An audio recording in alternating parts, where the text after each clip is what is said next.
Oh yeah, I do. I say, what up, man? Not too much, man. Let's go. Happy to have you on. Philip Desenze is this week's guest, and thanks for doing this, man. I really appreciate it. You got it, buddy. Anything for you, Maddie? Oh, anything for me. It's a love story. You're looking beautiful over there. I must say, your hair has grown since I've seen you last. You've got luscious locks, sir. So I'm told. Yeah, I'm trying not to waste money on haircuts. Oh, nice. Well, you did say you live 300 miles away from the nearest Subaru dealership. So that how far out there are you? Where are you living? You're in Northern California still? Yeah, that might be a little bit of an exaggeration, but either way, it's like 4 hours.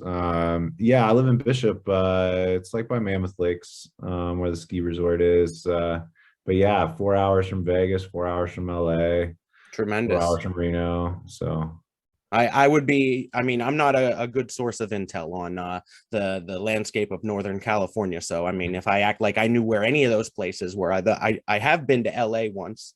Oh, actually, the time I went to LA, we got kicked out of LA and we did have to drive out to Vegas for a few days because we had unlimited miles on this car and we had nowhere to stay in LA anymore. And like half of a 10-day vacation still to go. We're like, fuck it, we go to Vegas, me and Adam Pichettino.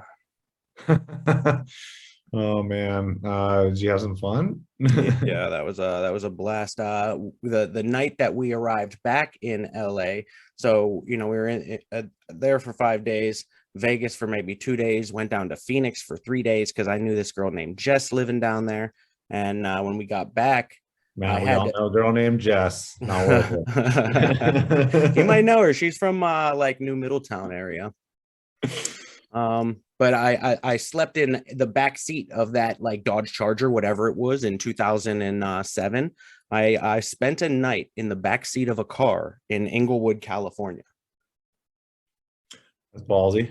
I think the area is pretty different right now. Didn't they just build the new stadium for the Yeah. Rams over in Inglewood? Yeah. I'm a season ticket holder, but yeah, Oh, it's a beautiful stadium, but there's definitely Compton right next door. So be careful. yeah, be careful what hour you're out after the game for sure. So how was that being out in LA with the Rams just winning the Super Bowl? Oh, I mean, it's awesome. You know me, a lifelong Browns and Cowboys fan, just prone to disappointment. So Glutton being for in LA punishment. and yeah, exactly. So sports, professional sports, and just especially not our forte in Ohio, but yeah, they took it to them, and it was fun to watch that team. But I'll tell you, I went to 3 games, and I went to 3 games. They were all blowouts. We won, but it Hmm. was like those weren't fun. But the stadium. I mean, people that have gone everywhere say this, but I'll say it: the most spectacular sporting venue I've ever been to. Is quite amazing. Better be for $1 billion, but yeah, How the much of Super. that was taxpayer? What was Oh, too like the much. Sure. yeah the I cut? What they decided it 10 years ago. Like, Well, oh, I'll tell you, that's the thing with this racket for these sports stadiums.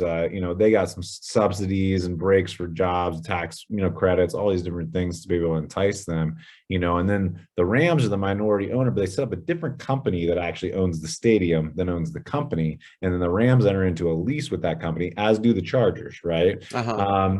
So it's the same guy, right? Basically, that owns the Rams in the stadium. But basically, by diversifying those assets and building walls, right, he limits his liability and exposure to any sort of market forces, right? Always. That's what Facebook did with the metaverse meta stuff. Is they're like, hey, you could sue Facebook for the genocide in Rwanda or whatever, but that was Facebook. This is Meta, and we only got a couple bucks in the bank. So they do that, and then you wait buy a season ticket now. My friend, my one of my best friends, Heidi, and I, we bought a ticket. She lives down in LA. I know I won't be able to go every week because I'm 4 hours away. Yeah. So we're like, well, we'll sell some of these. We'll go to some. You can take your friends, blah blah blah, and we'll make it all work. You got to buy a seat license to have the right to buy season tickets. Seat Hmm. license, $5,000. Oh, snap. In 40 years, I'll get all 5,000 of those dollars back without interest. So basically, whatever they do financially to finance the stadium, right, they're getting it Hmm. back double by basically I'm buying a 0% bond for my seat. And 40 years from now, the stadium's paid off. They're probably knocking it down to build a new one. You see all kind of companies doing things like this, making it so that like there's more and more hoops to jump through in processes. Like I can't, just go to the I'm trying to think of a good example, like I can't just go buy something or, sign up for one of these websites. They need like all of this information. And then like, you don't have any control over how they distribute that information. Like I was vigilant about not giving out my email addresses for years. And then just, I don't know, over the last like year or two have been, trying to sign up for things. And it just seems like, they make it so frustrating, all of these processes to do anything anymore. I can no longer rely on humans for, like, I pay for a phone that's got one bar all the time. I'm paying for internet here that goes in and out. It'll be a goddamn miracle if we make it through this call. That's the truth. The cherry on top, right, is, I get the right, buy my season tickets at face value. Well, not all of them go for that. You got to buy preseason too. Hey, no one wants to go to that game. Yeah. The COVID pandemic, we knew would have some issues and challenges, particularly in LA. So got basically a wash this year, but of course, didn't anticipate them making to the championship game and having a home game, because basically what happened is what had to happen. Them being the 4 seed, a wild card had to be their opponent. The odds of that are slim to none. That ended up being the case. I'm already in Florida, actually, as you know, visiting my dad and brother. Yeah, so we'll talk about that later. Couldn't go to that, but at least made a few bucks off of that. And then Super Bowl, we got the right to buy tickets like back in July, June or whatever.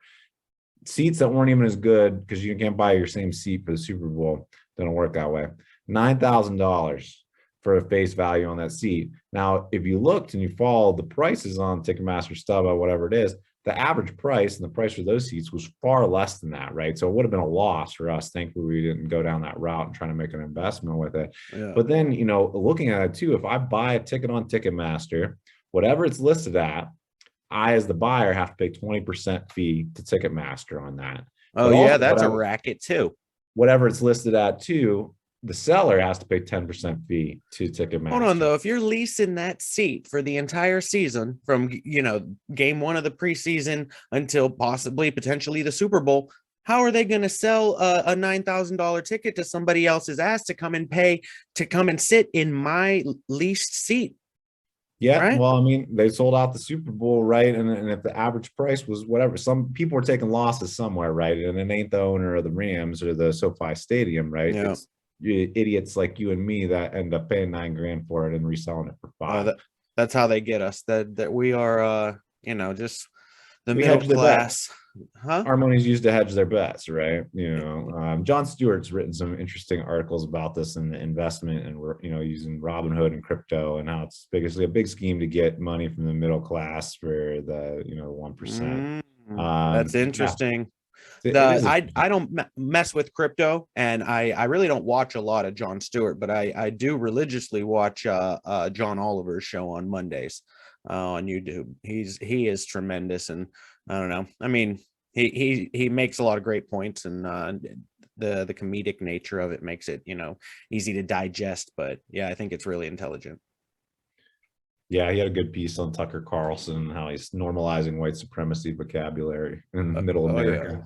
Yeah. We on episode, I think maybe 26 recently, I was talking about this whole critical race theory thing that is going on. And I mean, it feels like, dude, right now, and this is something I said on a previous podcast, but that I wanted to emphasize, I feel like it's the worst time for humans to be making decisions. Like, I feel like all humans need to just pull back and be like, we're in this chaotic time. Like, motherfuckers, 200 years ago, when people were of leveler heads, they figured this out. So we all, like, right now, can you not see you're worked into a frenzy? Like, we all are about something. And it's like, well, people are sheep, right? They need someone to make decisions for them. And when some people now are being told, like, no, you're free, you need to make your own decisions, whatever. Well, you're dumb. Don't make your own decisions. Rely on people that are smarter than you to make decisions for you. And ultimately, because people have this freedom to make these decisions, and they shouldn't because they're stupid, is why we have government in the first place, right? To regulate that stupidity and insulate folks from it, and hold people accountable when their stupidity hurts others and things like that. So it's just like, well, I don't want government, but it's like in reality, either your own or your ancestral stupidity is the reason we have it. Yeah. So I mean, we're apes. Like Joe Rogan says, we're all just apes. I mean, we're coming out of just, 100 years ago. Some humans, crossbred with the nomads, and some didn't. And I think that's evident in today's society, which camps folks are in. How do you feel about the Rogan stuff? I don't know. I don't really follow a lot of celebrity stuff, and I mean, I people try to convince me to go on Spotify, and I got the free trial. They stole a few months worth of $10 from me, because it made it really hard to cancel. Really hard to cancel. Yeah, but then you know what Spotify did to me today? They my payment, like last week, they tried to take it out and it wasn't there, so it got denied and they cut off my account. So they make it so hard for you to quit when you do want to quit, but then you 10 days late on that payment, bitch, we cut you shit off. Yeah. Fuck Spotify. I don't know. I mean, Joe Rogan's always been a bit of a poser to me. If you like him, you like him. People listen to who they want to listen to, right? Oh yeah. I'd say he's my time. Yeah, well, my job is just, it's pretty mindless. Like, I plant trees all day. Sometimes I work with customers, but I'm able to listen to podcasts. So yeah, I'd say him is in my rotation weekly. There's this Kill Tony. You know about Tony Hinchcliffe, right? We've talked about this before. I think so, yeah. Just another kid from Youngstown, and he's in Austin. They're both in Austin, but he's doing this it's like an open mic stand-up. You know that I've been doing comedy since March of last year, right? Yeah. My dad keeps asking when you're gonna get funny. Oh yeah, no, I mean it's been a slow process, and I don't do it enough. I'm not taking this seriously yet. I'm just like going out, trying it whenever there's open mics. I mean, there's maybe like one every week or two. So I'm definitely not like pushing myself to just having fun with it right now. Well, that's important as long as you're having fun. But like, if you want to be good at something, you got to master it, right? What's the old adage? 10,000 hours or 10,000 times to master something. And I can attest to that. I work with some people that are masters in their field, and it takes a long time, a lot of effort, practice to get there, right? But if you just want to have fun with it, then don't worry about it. Yeah. No, I think that I things have been going real well at work recently. That's something, I've always been like a jack of all trades, master of none. But with this position that I'm in at Riverland Nursery down here in beautiful Fort Myers, Florida, it's a good fit. I'm out there planting trees and making people's landscapes real nice until like maybe 2:00 every day. I go and do installations and deliveries and pickups. But then I come back, work retail in the afternoon, and I've like kind of really settled into, because you remember I was getting fired from new companies every year for the last 6 or 7 years since I've been down here. And it feels good to finally fit in somewhere, Yeah, finding the right fit. I'm still working on that myself, but yeah, and it takes so long. I mean, with whatever it is. But no, things they let me bring the dog up to the nursery. He's there on Wednesdays and Saturdays. You've been there for a little while then now. Yeah, he's still alive. He's right. Dude, that juice is unstoppable. I couldn't do a podcast with Phil Desenze. You were actually with me the day I went and picked him out. Oh my goodness. Yeah, that's I tried to convince you that he was deaf, and the owner was like, no. I'm like, all right. Oh, really? You told me. You told me that day. That's so funny.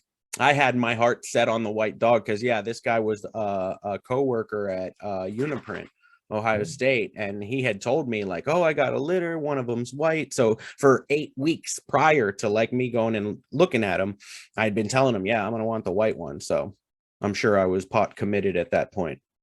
But it worked out. I don't know. I always tell people best smartest dog I know is the deaf pit bull named Juice.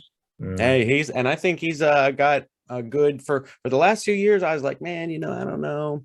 He's getting old. I mean, now that he's going to be 14 in 2 months. Wow. So at this point, I mean, outlived Zach. how old was Zach? 13 and a half. Yeah, his legs stopped working. Let's tell the story of Zach. That's a story that needs told. Oh man, yeah. Well, Zach was a rescue. My mom found this lady who had cancer was selling this litter of Dalmatians, full bred Dalmatians, not selling them actually, just giving them away. But she had cancer surgery, so she couldn't like keep them or anything Mm-hmm. at the hay auction in Damascus. Yeah, I grew up on the sheep farm, so mom's over at the hay auction with the deal. Found a dog. I wanted a Dalmatian my whole life, and freshman year of high school was not the time to get me one, but Yeah. that's when he chose to. So, not for better or for worse, Zach and I were attached to him. He was my buddy for sure. But yeah, he went up to 100 pounds, down to 50.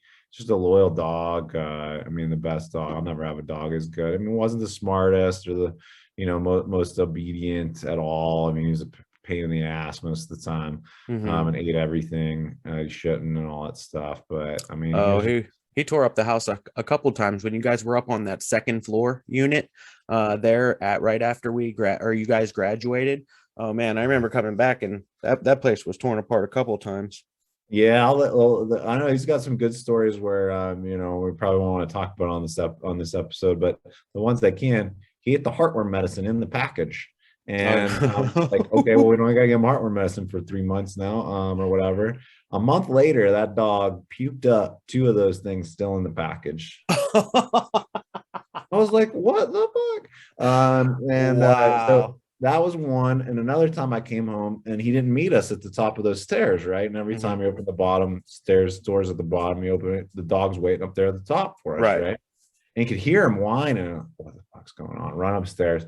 He had managed to the curtains in the living room had this rope on the bottom, this little Mhm. rope. And he got his head between the curtain and the rope and somehow didn't rip it out of the wall, the curtain rod, or yours truly sunk it into the wall really well, probably. Mhm. I overdo it when I do these things. And he just like, I mean, had literally strangled himself nearly, in that curtain, Yeah, right? that's what I thought you were gonna say. Yeah, it got like wrapped around him. It was around his neck or around his body. I was around his neck, but I Oh mean, wow. Well, that's thankfully, if I swear, an hour later, he probably would have been dead. I mean, he ate a whole wow. comforter once, carpet, underwear, He all taught the things. Juice how to dog. If you remember that, Yeah, he did. there was a specific trip that I think I've got some pictures of it somewhere where Zach taught Juice how to dog. I believe we went camping.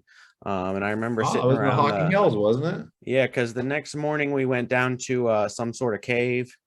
I forget Old what the Man's Cave in the old Hocking man's Hills. cave. Yeah. Yeah. So that was a great weekend. Juice was very young and Zach was, older middle-aged dog at that point. And Juice definitely like learned how to pup there from the beginning because of Zach. They were best friends from the start. Yeah, Zach was definitely not a friendly dog to other dogs for the most part. Little dogs he liked, but him and Juice got along real well. Yeah, I remember that there were like was maybe like one or two little incidents there at the beginning when Juice first started coming around. Because I mean, I remember getting Juice out of the house when he was like real little 8 weeks, but I don't know when we brought him around Zach. Probably not till later, I would think. Yeah. Zach just had to establish that dominance and then everything was good. The lights are going off. Yeah. This is what I thought is that this could be our we could be the Dead Mothers Club, episode 29, End of the World podcast. Because doesn't it feel like it's like the end of the world right now? Just everything is shit, and World War III is on the verge of, everybody's gonna revert back into the metaverse. I've been wondering that for quite some time now, and I consider myself relatively objective when it comes to these things. But it makes you realize why so many people revert to the Book of Revelations and the end times and all that stuff. It's like it's going to happen in our lifetime. That's really selfish, I think, and stupid. Because then it's just like, well, nothing I could do about it. Why not have some fun? Fuck it, right? It puts this layer between us and personal responsibility or responsibility for what's going on. And it's just like Ukraine, like you and I, that's not our fault. But wait, it kind of is, because we support Russian oil. We didn't stand up when Obama or with Trump and say, hey, you need to put this guy in his place or I'm not voting for you or whatever, right? Like Hmm. no one did, not just us, but like no one, not a number of people, not people with power and money and things like that, right? And now this is where this is at. This didn't happen overnight. It's not Biden's fault, right? This has been happening for 10 So this is years. a similar to the way I felt about when we pulled out of Afghanistan, and it was like everybody knew it was going to be a shit show. There's no way you could do something like that cleanly, you know. Yeah. So what you're saying, like with this, is Better than uh Vietnam, I think. oh yeah, yeah. I mean, I'm not much of a historian. Helicopters on the embassy in Saigon. I mean, we didn't have to go that far, did we? I need to rewatch. Did you watch Oliver Stone's The Untold History of the US? You got to check this out. It's a series on Netflix. I feel like I've seen some episodes then if it's a series. Yeah, I love Oliver Stone's work though. He's a great He, commentator on history for for sure. sure, and he goes through, you know, everything in great detail. And watching that, I mean, not that I retained any of it, you know. When you're like watching a documentary, you're like half stoned, you know, laying there falling asleep, but somehow over like a course a couple weeks I made it through that the entire series. Really good. Yeah, I'll have to check that out. Yeah. Your brother, that you had mentioned earlier that you were just in Florida recently for a race up at Daytona. Yeah, so his team racing the 24 hours at Daytona. You may have heard of it before. Sorry. But he races for well, he's a lead mechanic for one of the Mercedes GT teams. Oh snap. Um, I didn't know he was up to lead mechanic now, because I think last I heard he was, you know, I not lead. I didn't know he was management or yeah, so like he run. basically but no, he doesn't have to manage anybody. That's what he likes about it. It pays well. Oh, But good. he you know, he is a primary builder of a $500,000 race car for each of those. And they've had a few different race cars, depends on which race you're doing. But 24 hours is, you know, the pinnacle of endurance, like Le Mans. Those are the two 24-hour races. I guess Sebring's actually going to have a 24-hour here. Maybe this year's the first year. They usually do 12. I told the boys before we got on this call with you that you were the guest tonight, and that you know, I go, you guys don't remember, we just took them up for the listeners. It was about maybe 8 months ago that I saw you. Your dad lives close to the racetrack at Sebring, and it was great to be able to bring the boys up, and Yeah. you know, you had access to the inner circle there. So I mean, that was far and above like probably one of the coolest sporting events that, you know, I've ever been to. And to be able to have the boys get to see Pete and Jill, right? Pete and Linda, yeah, his Pete and wife Linda. Linda. I'm sorry about that. No, it was great seeing the kids, and I hadn't met your youngest, and your oldest, I think, was still a little baby, you know, toddler when the last time I saw him. So Hmm. yeah, you're the boys are growing up. You're an awesome dad, and I know that's means a lot to you, but I respect you a lot for that, We Matt. we just put out, thank you. We just put out a vlog. We went to the county fair like a few weekends ago, or last weekend, I think it was. So I think we're gonna start doing that. Is I found a pretty easy process to editing these. So like just take a bunch of videos when we go and do stuff, and then I chop them together real quick afterwards, and, you know, put together a little vlog. I think we're gonna start doing that more on his YouTube channel. It's called Isaiah's Swirled World. He's still doing that. I haven't watched it for a little bit. Yeah, well, there was a break there where we didn't post anything for like a couple months. I got on a nice roll where we were up to like episode 5, and then I have a few projects in there. I didn't stop recording. I stopped editing the stuff and posting it. So I have like a trip to the Naples Children Museum, a couple things that we did that I can edit some videos together. I just got lazy. Understand. But yeah, no, Sebring actually is in March, so that was a year ago. It's next week or the week after. I'm not coming back for that one. Hmm.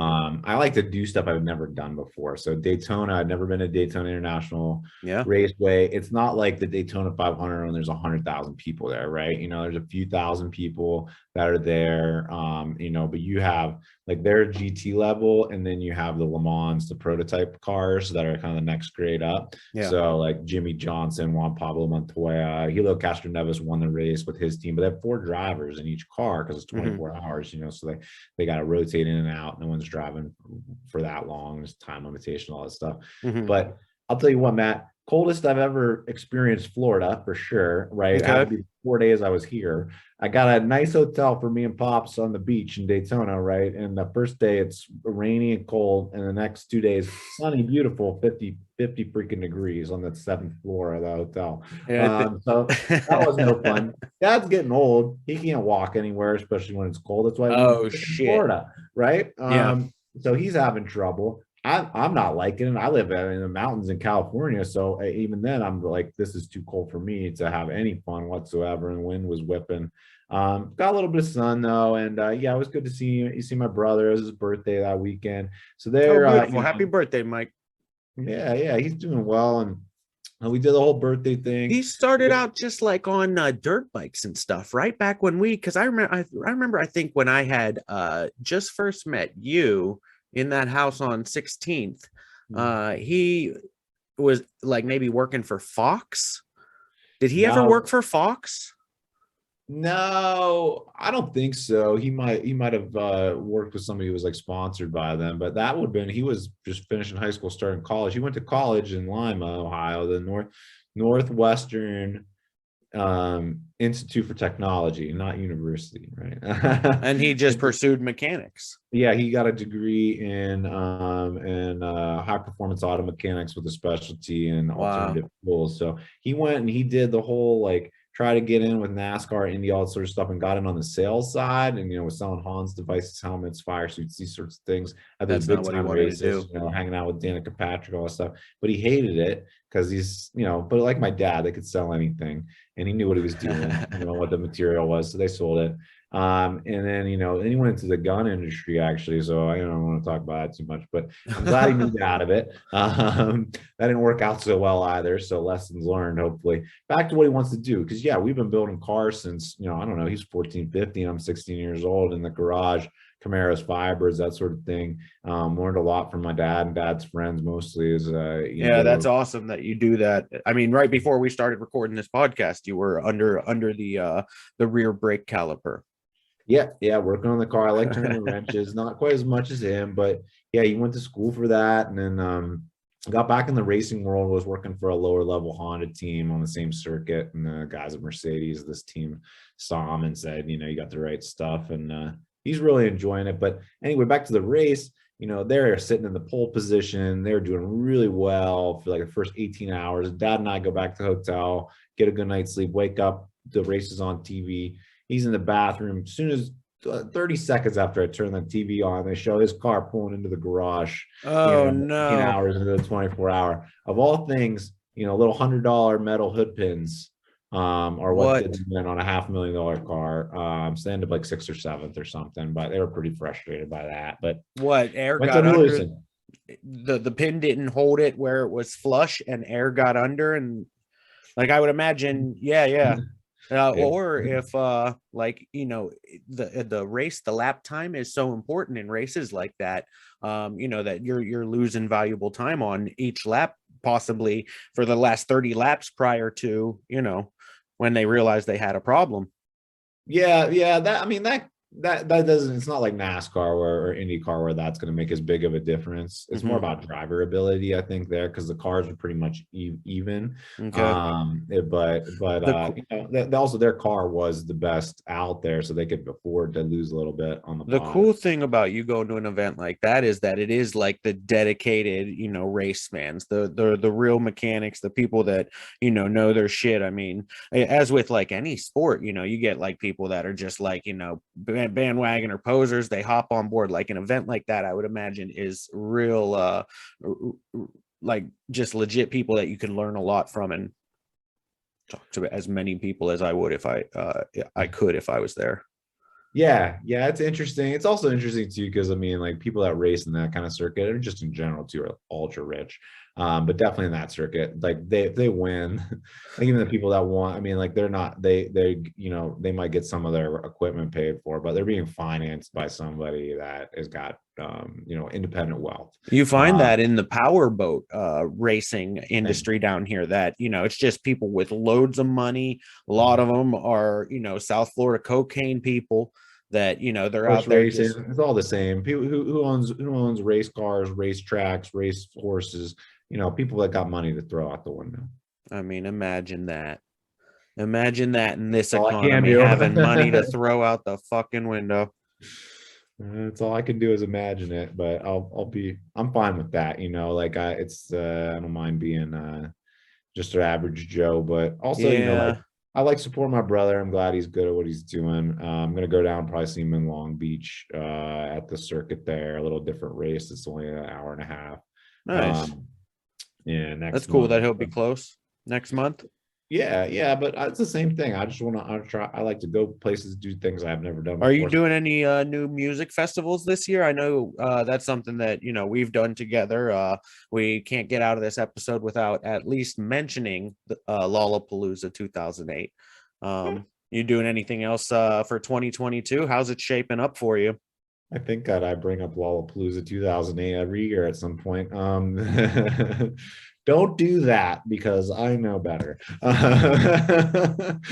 Yeah. Like I tried to go to this one down in LA a couple weeks ago, and I just realized how old I am, but also like, come on, they're just trying to herd us all into this cage, and it was cold out, Oh, and wow. just all these 20 somethings, and it's like this isn't the vibe I'm looking for. So really, I try to pick and choose to where it's a good Yeah. vibe, not just good music, good vibe, good a venue, right? It kind of made for the older class now, that we're in late 30s, early 40s. Like I want to be comfortable. I'm not Dude, just we're in gonna our late go, 30s. right. Jesus Christ. I'm just not gonna go and get drink until I can't feel anything because I can't do that anymore. And two, I will feel it hardcore the next day. I And remember feeling like that's I felt like that at the end of college. I remember I was like 24, 25. You know, a lot of people, they can get through it in 4 years. They start when they're 18, they graduate when they're 22, 23. I was, it took me 6 years, 6.5 years to get through college. I was like 24, 25. And I just remember like, man, this is not my scene anymore. And yeah, just feeling that where like, I got to get the fuck out of Columbus. yeah. But I mean, with music, I still love, I always tell my friends that I go to electronic festivals with, like, what are we doing this till I can't, wheel me in on the wheelchair. So I love this music. Most of my friends as an adult, I've made in that environment. Yeah, So, I keep doing it, but definitely getting pickier and, going in comfort in the RV, right? Instead of sleeping on absolutely. the ground in the tent, that sort of thing. So I got some things, It makes me sound like an old man, but I've always been a Dave Matthews Band fan, and I've seen them yeah, probably 10, 15 times in my life. I saw them in West Palm Beach like maybe 2 years ago before the pandemic. we'll have to Uh, go to Dave Matthews concert. I've never seen Dave Matthews. Was supposed to a few years back, but it didn't work out. But Yeah, it's a pretty, I mean, his fans are just so dedicated. They've been around since 94, putting out yeah. albums that, I mean, them and Fish, and I mean, I don't know who some of the new bands are now, but those were the bands that took over like for the Grateful Dead and those traveling like roadshow hippie bands. The Dave Matthews and Fish absorbed a lot of that, like the fan culture. Well, I mean, that's not as much where I like to go, but I would, last year I almost went. It sounds like they're going to do another tour this year, The Dead and Company with John Mayer, at the helm. Yeah. Wow. My respect for John Mayer. I think great musician, underrated kind of because of the heartthrob stuff. Yeah, yeah. But that guy could sell out arenas himself. And instead, he's going and playing with all these old geezers because he loves it, right? He loves the fans, the crowd, right? And he's just an amazing musician. My That is a respect for hot him. take. Yeah. Yeah. That's a hot take for all the listeners on the Dead Mothers Club. I mean, I love to break news here, and for me, somebody who like I had heard that John Mayer was doing something with them, but I didn't give it too much thought. But to have an introspective, bright, insightful look at it, I mean, geez, that's a And I've hot not take. seen them live, but I want to before, they all pass on. I've seen some of them individually of the Dead, but I mean, I'm not a huge Deadhead or anything like that, but I like their music and I'd love to see them with John Mayer, especially the Hollywood Bowl is a great venue. Well, that'd But be cool. Erica and Harmony went last year. It was her first real second real concert, first time seeing the Dead. Wow, Cool. I mean, she loved it. But I got, Erica Bailey, holy cow! Big shouts to her. I forget what her new last name is after she got married, but yeah, tell her I say hello, and everybody looks like they're doing great. Harmony's growing up. I love to see people getting it. yeah, the kiddos are getting bigger, but yeah, but there's like regular sort of rock music. Black Keys, I was supposed to see when the pandemic started, and that all got shut down. But going to see them Wonderful. in Vegas actually in July, Okay. and going to Detroit for the Movement, techno festival on Memorial Day weekend. It's my birthday, and gonna head up to the Gorge. Might go to Norway for this really underground techno festival. Nice. I've never been in Norway. We'll Dude, see. Europe, you see some of these festivals in Europe, like music festivals over there are just like it's whole different worlds. Like they construct these elaborate, Lollapalooza was probably the largest like stage, that I have ever seen set up. I've never seen, it'd be like a big castle with like, just there's Yeah, they videos out there. Yeah, I think that the United States is learning a bit from that, and but it's got to be in places where they'll let you have this stuff, and that's one thing with like the commercialization of electronic music. That I lament about is, yeah, there's some crappy music and the Skrillexes of the world, out there, But and that all. dude throws a cake. No, that's Steve Aoki. So Oh same shit. thing, tomato tomato. But you got all the frat bros there, right? And they're all with the chests out, and the little teeny bopper girls and whatever. So you got to put up with some of that nonsense that you wouldn't necessarily have as much of, at least in Yeah. sort of the underground scene. But at the same time, too, by making it legit, like I get out of this party doesn't get shut down early. I don't get sent home by the cops. It doesn't get raided, right? All this sort Yeah. of stuff. If someone does something they shouldn't, right, and they're hurt, there's medical staff there so they don't die. Like it Right. used to be a good festival, somebody had to die at for it to be good, right? Like I'm not joking. That was the way it was.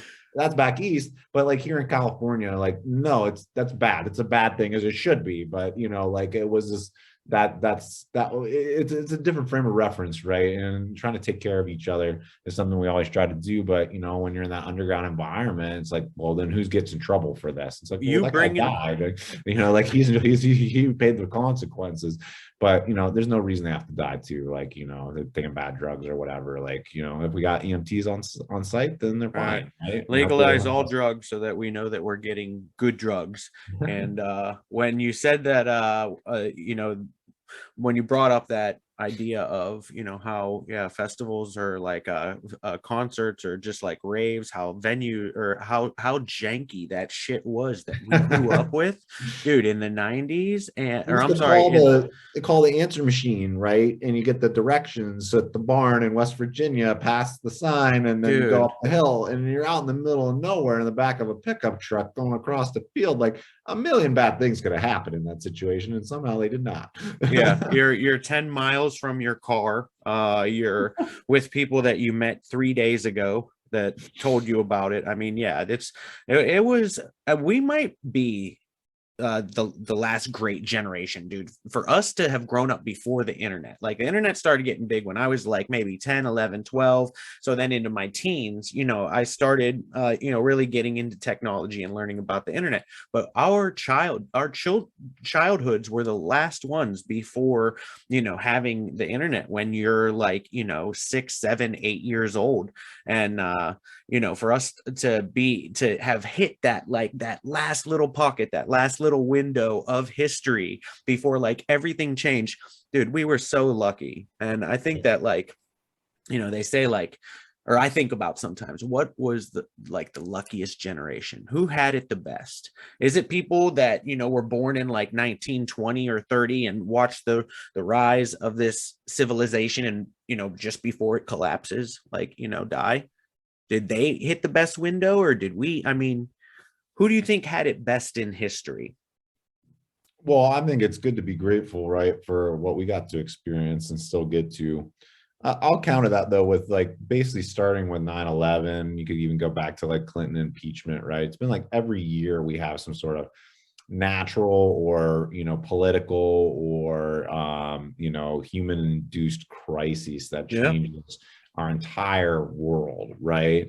And we're just used to it now, right? Like basically 9/11 happened when we were in high school. Ukraine doesn't really phase us, like, Yeah. okay, Putin's invading the country, right? Like, well, what can I do to help? Or, gives a shit, whatever your attitude is towards it. It's not like, how is this happening? Like, no, like we're Expecting it. we skip that step, right? Yeah, it's just like expect it, right? Yeah. So, I think there's that. I don't know, like the generation that had it the best. I mean, there's always been a segment of society that's oppressed and hurt, and now it's a very much a hidden group of people, because if they're not identifiable in this age of internet technology, mostly people that are sexually trafficked, right? Like, there's definitely history has been so brutal, dude. We have it so good to be like in America at this time in history. Like, all of human history has been immense suffering, just up until maybe the last century. And to be like, a white male in the United States, like, I have lived a blessed life. Motherfuckers do not fuck with me wherever I go. As long as I got like a confident strut, people leave me alone. We really did hit a sweet spot, brother. Well, and it's nice to see too, like, progress being made around, women's rights, social inequities, racial justice, LGBTQ, advancement. But I have this conversation with a lot of my friends who, like, living in California. I span the spectrum there, right? Like, growing up in Little Ohio, like, I was one of the darkest skinned kids, right, in school, because I'm Italian, right? It's just a different context to be in. But yeah, we are really fortunate. Certainly, there's still a lot of progress to be made, but our ability to do that so rapidly in this age of information is quite striking.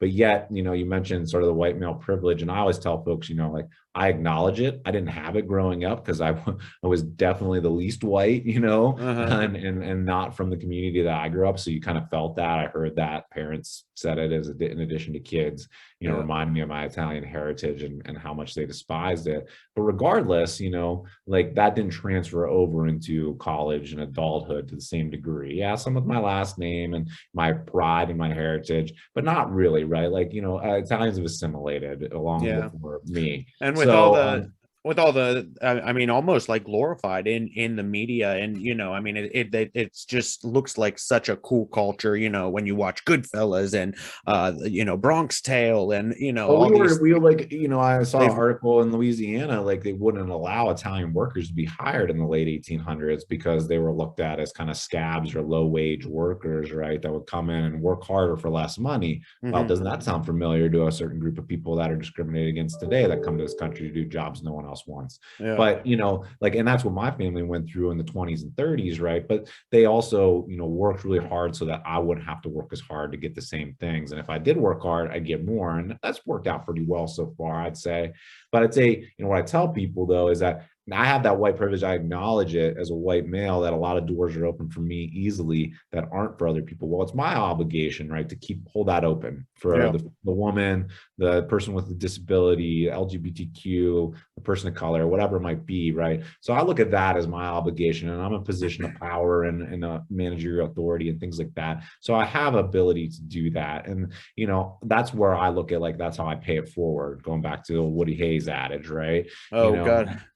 And I also find, I also find too, when we enrich our lives with this diversity of people and music and culture and all this sort of stuff, and it looks different and it feels different, it sounds different, all this sort of stuff, we learn so much. Our lives are enriched. If we just try to absorb what we're used to, man, life's pretty boring and unfulfilling. Yeah, but you see that there's like, it's some people do want to expose themselves to new things and are open to, like, debates. And, like, if you say something that changes my mind on how I feel about something, I'll change my mind. Like, I don't, it's like a size of the ego thing. I think if some people's egos are too big, then they do get stuck in those bubbles of, like, what feels familiar, and just like getting online with some of these echo chambers.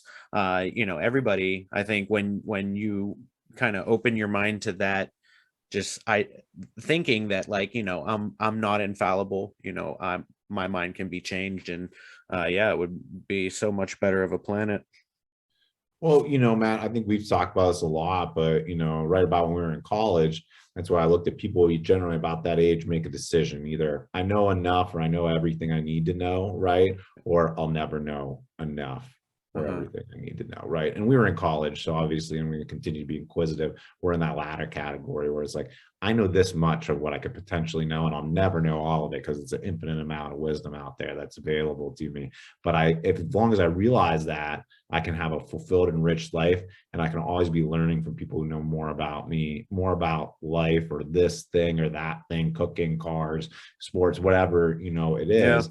And I think like that's just really a dividing line. I know that's who I gravitate towards, to those people that are inquisitive and want to learn, I think right? that's important. The point you just made there, when where opening yourself up to the different sciences, where you had mentioned like, oh, whether it's cooking or automobiles or whatever, that Religion, you, whatever it is.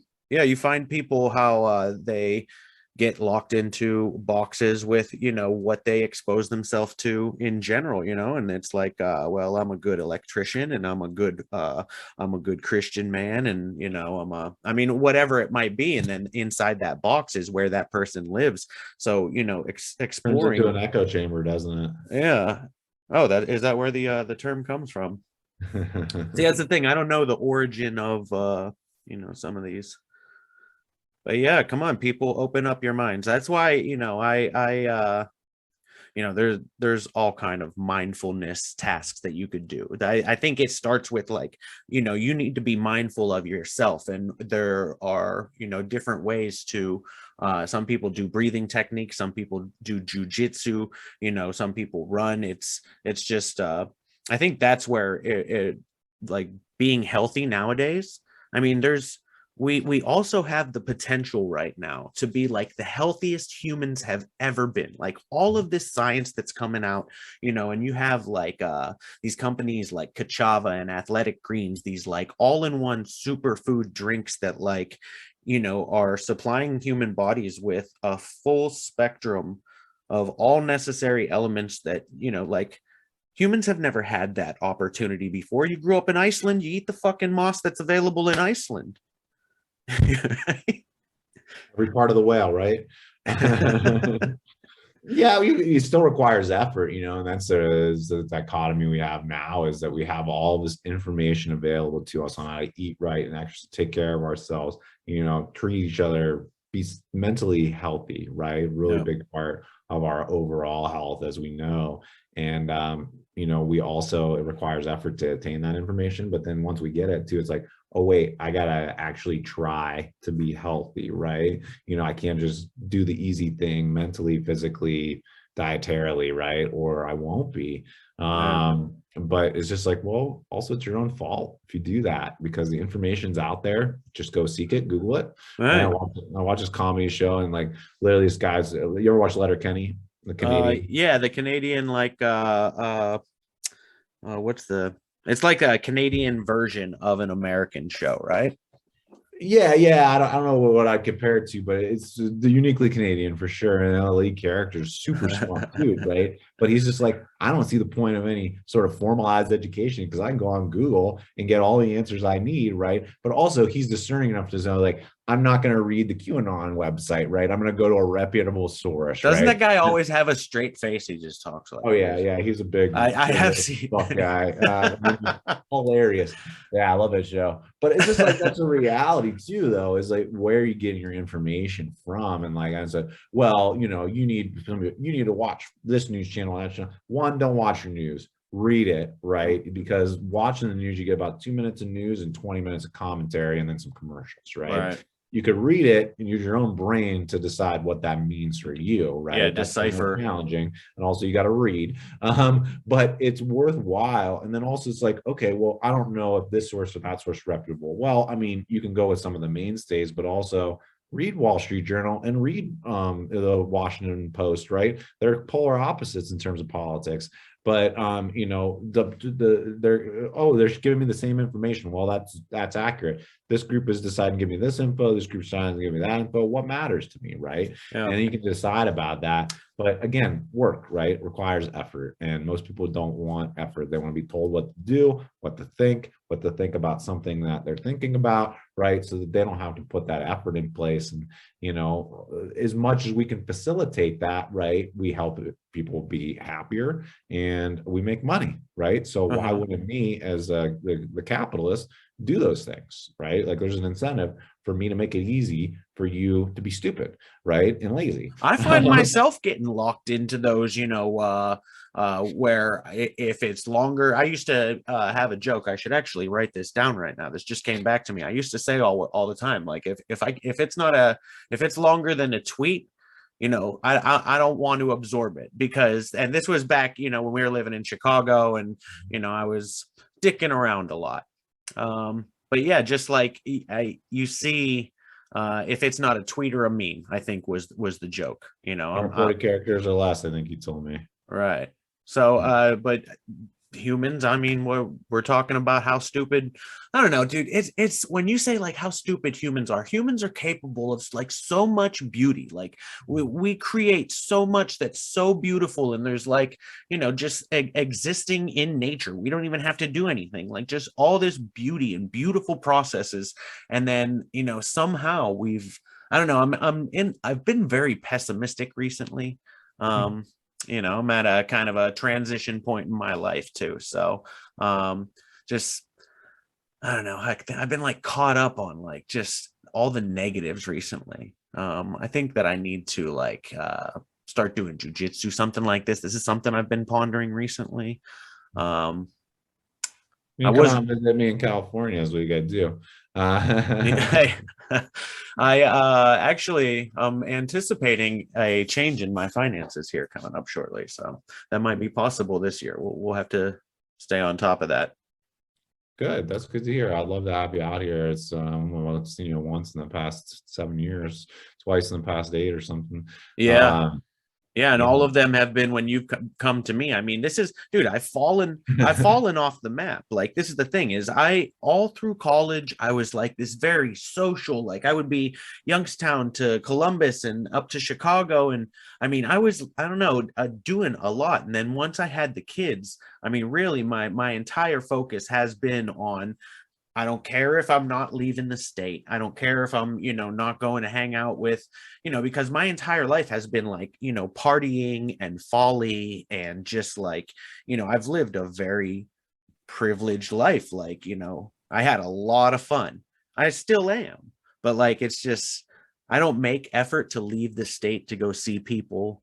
I'm just kind of like in a funk, I don't know, maybe last year or two.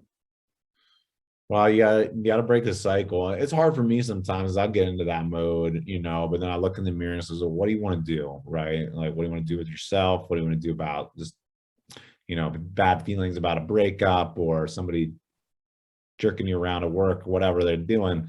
And it's just like, well, there's 2 things you can do, right? Accept the things that you can't control, right? And then do something about the things you can, right? And sometimes that means, you know, accepting that you don't want to do anything about it, and then you got to accept the consequences, right, that come with that. But ultimately, there's always something that you can do to change your situation. And back to your earlier point, us as people, right, collectively can do so much more than any individual, right? Maybe besides Elon Musk, but even he requires help. You know, and that's our stupidity, right? Is that so many of us aren't able to realize that, and if we aren't able to accept it, right? Yeah, and don't want to organize.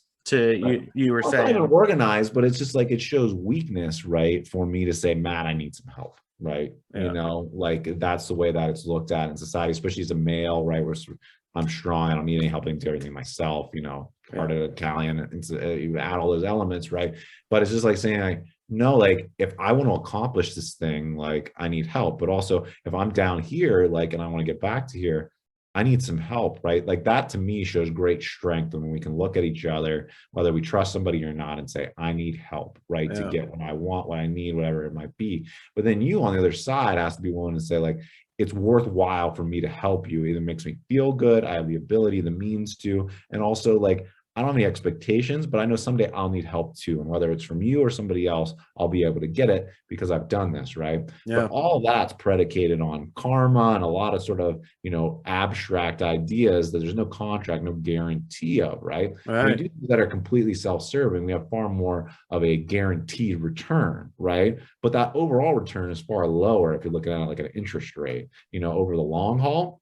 But nonetheless, there's been many people that have been able to make that work basically by taking advantage of people. But regardless, like that's where I say that people are stupid, especially the lower economic class that doesn't see how interconnected and interdependent we are, and how if we work together, we can attain a lot more than we can as if we work as individuals. Because we fear, we mistrust, we think someone's going to take advantage and use that against us to hurt us, when in reality, it's like, who's doing that to us? Well, people that control the means of production, the rich people, right? And the corporations, things like that. They're taking advantage of you, like we were talking about earlier.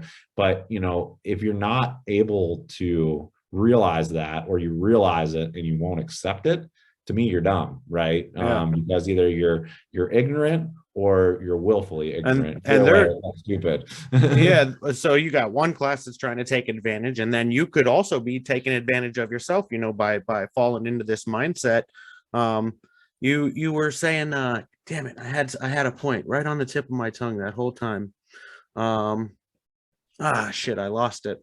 But yeah, I What do mean, you some people, they just want to wake up in the morning and drink their kachava and say like, oh, I've done my part for the day to be healthy, and then not put in any more effort going forward. And I mean, yeah, I'm really blessed, I think, for that we have jobs that keep us physically active. I think that's a really important thing. Like, all this stuff recently with coronavirus that's happened in the last 2 years, and we haven't heard anything the whole time about like and I just learned what this term meant.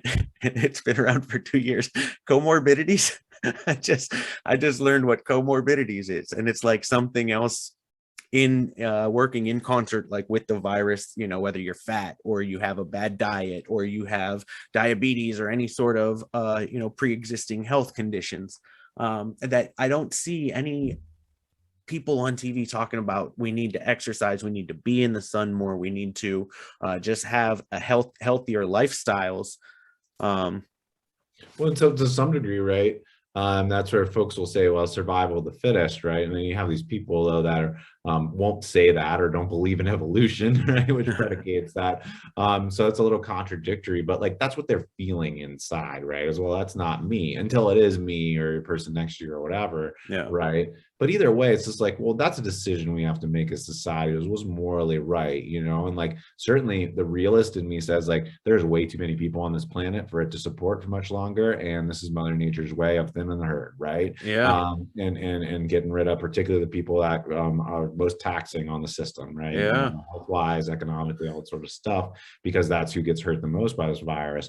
Well, okay, so that's the realist, right? And the person who has no human compassion, right? Well, that's not me, Right. like I have the ability to put myself in that way of thinking so I can understand how someone rationalizes that sort of mindset and behavior. But the me is like, I care about people probably more than I should, but certainly a lot, right? Yeah. And it hurts me to see anybody suffering, dying unnecessarily, right? And I know that happens to everybody to some degree, but like if we can do anything to prevent that, we should. And the way that we do that is by working together, right? And sometimes counter to our own self-interest, right? For the betterment of the whole, and in this case, the government had to come in and tell us to do that. And a lot of people didn't listen. We failed. Oh, yeah. We failed miserably as a society when it comes to, taking care of each other. You were And China knows that. Russia knows that we can't, as a society in America, oh get yeah, together, even when there is literally a pandemic, a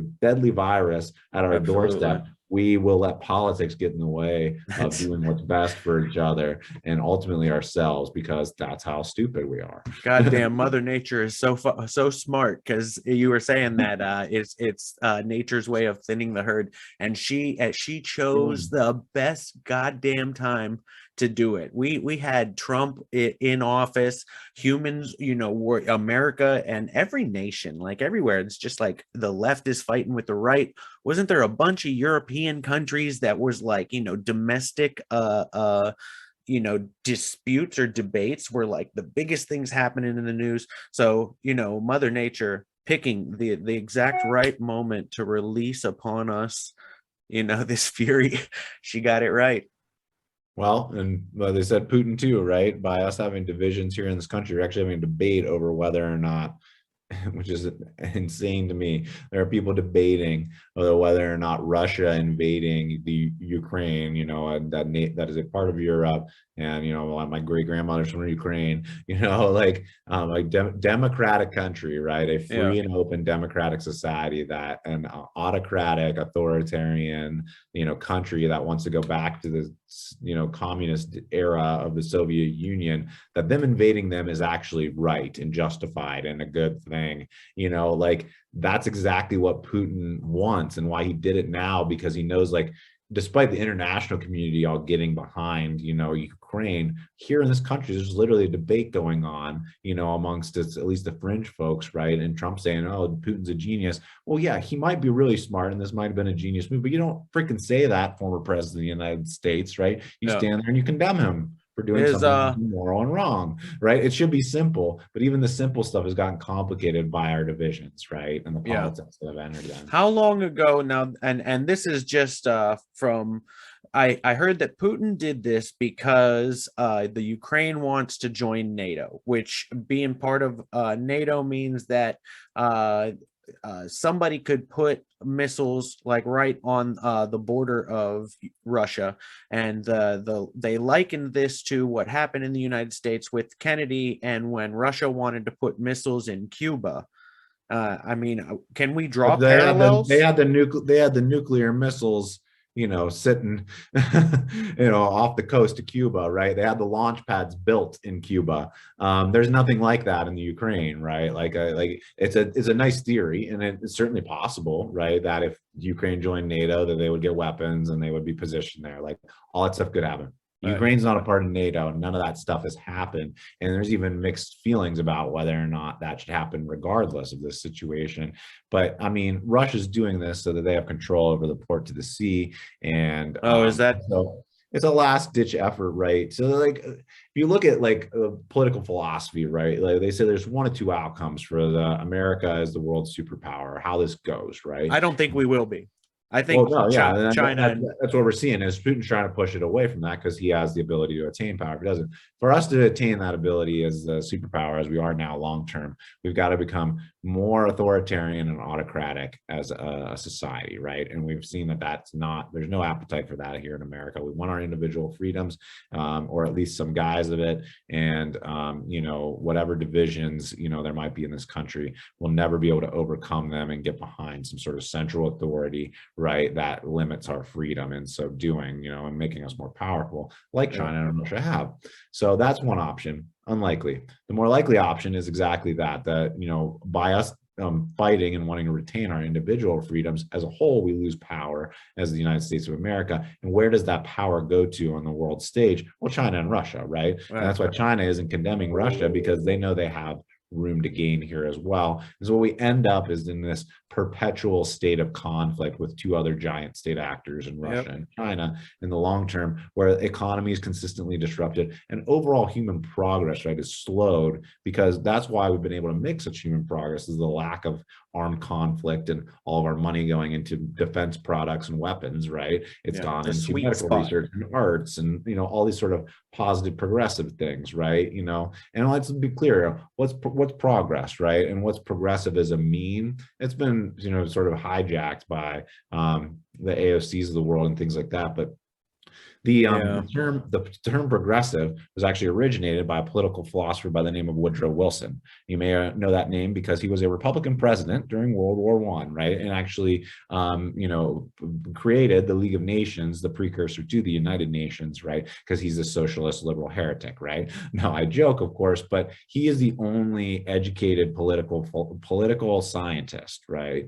That's ever been president in the United States, right? He was also a Republican. I want to reiterate that. I Right? went to Woodrow Wilson High School. There you go. But so what being a progressive meant then is that, we believe that experts should determine policy. So the Fauci's of the world should determine public health policy, and the in the energy policy and air quality folks and climatologists should determine climate policy, and and so on and so forth. The transportation engineer should be the one that determines where we build houses outside the floodplain, and these sorts of things, right? But instead, we don't have that situation now. Regardless, Republican or Democrat who's in charge, we have politicians that are put in positions to make these decisions, right? Head of the Department of Education has no expertise in education, hence their determination to rip it down under Trump, right? And What was that, DeVos? Yeah, but similarly, but so if you put experts in charge of making these policies, well, then better policies get made and nothing happens in a knee-jerk political reaction, right? It's a slow incremental process that takes place, and rightfully so. That's what our system's built and designed to do, so that's what being a progressive actually means in the classic sense. But, also liberalism in the classic sense means free market economists. So, we go back to that and back and forth about it, but it's just like what I mean by progress is that we're listening to science and experts and actual evidence from our experiences and utilizing that to dictate law, policy, what is common practice, what is public education, that sort of thing. And it's just like what you're seeing now is that politics is getting in the way of that on both sides. But most evidently, at least right now on the right. And it's nonsense to me. And it's like, why can't we let the experts be in charge, because they know more about this than anybody else? Like, it just seems logical to me. But we do that with the military. We don't put the guy in charge of the Joint Chiefs of Staff that's never served, right? He's got to be a 5-star top general. I find that we do that there is, I don't know, one out of every how many, but 100,000, let's say. You were talking about keeping people in positions of power, and those people, making public policy. I mean, I feel like the youth sometimes comes up with a lot of really good solutions. I mean, you find these like gems, these stories of kids who have just figured something out. And I mean, it's sad to say that, I mean, a lot of those stories go nowhere. The fucking guy that took that gigantic box up to Flint, Michigan, and it like took air and made clean drinking water, the fucking guy got shut down by like the police or something for not having the right permits. Like, I don't know. Well, that's I think that is giving too much power to say, like, if you are an expert in this field, you get to, like, in totality, make the decisions. There has to be. But if you're an expert in the field, you're also going to be capable of learning, right? That's how you became an expert. So you'd be listening to the latest science and be open to that. The trouble here is the old person isn't an expert in the field, or once was, and now is a politician more than an expert, right? Yeah. And the political science is the science of power, right? And power dynamics in society. And that's the trouble that you have a place like Flint, or just regardless, is that the old guard has power, right? And if this young person comes in, whether they're right or wrong, right, they're seeing them taking power from them at the end stages of their career. And it's not like they're going to take power and give it back, right? Like, they're going to take power and either diffuse it amongst other young people and underprivileged folks, right, or retain it themselves and grow in power and progress. But there's the trouble, right, in of itself. We give it to that young person, and power corrupts, right? And ultimately, absolutely, power corrupts, absolutely. So you're in this catch-22, as well. Hopefully, the older seasoned veteran has a way to listen, but also temper the amount of power they're giving that person. But again, they've been corrupted by power as well at their older age. So I feel that too. in my middle age, I feel that though. You were talking about how you start out with good intentions, and you could become corrupted. Like, dude, I'm at a point in my life where I'm about ready to start selling my soul to the devil so I could start putting some nest egg away. And because I got jack shit right now for my kids, I got fucking nothing. If I die tomorrow.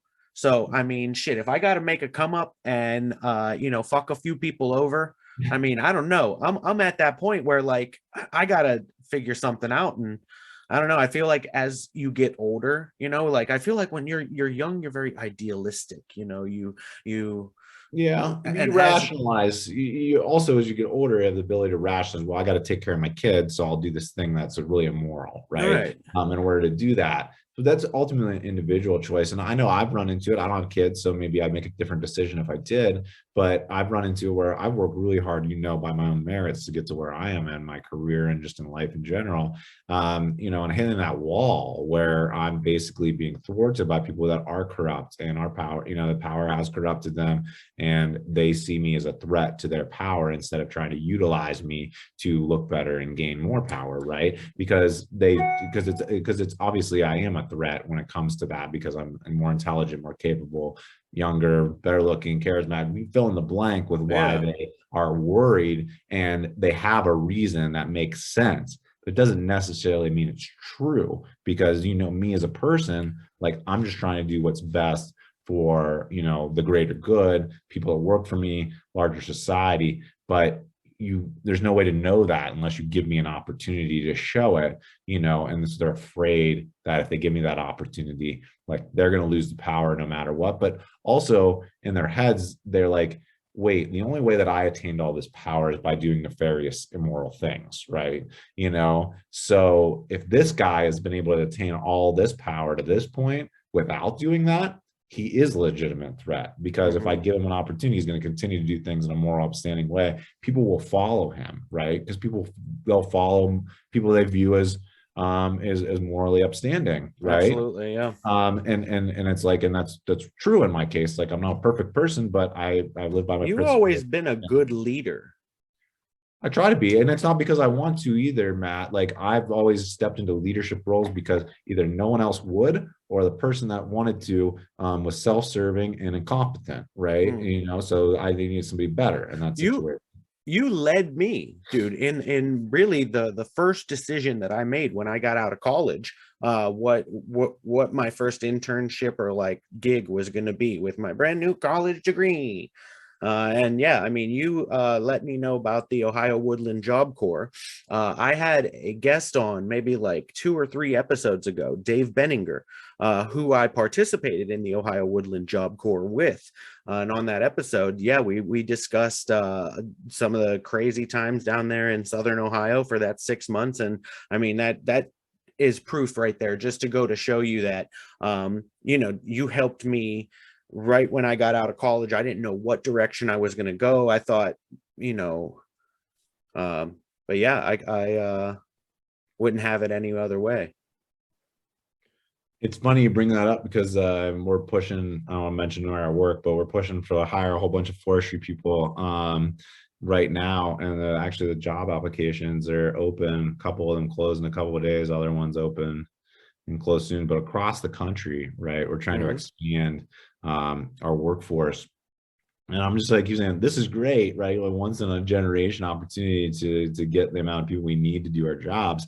But where are all these people from? Like the private sector can't hire people. I have a good friend that owns her own business, and she's trying to pay somebody $100,000 a year to do a $50,000 a year job, and can't find anybody that's willing to do it. I'm like, how am I going to get somebody to do the job that requires 4 or 6 years of college, right? For 50. And how many people are you looking for in every state? I mean, throughout the country, you're talking hundreds of foresters, hundreds of engineers, hundreds of recreation specialists.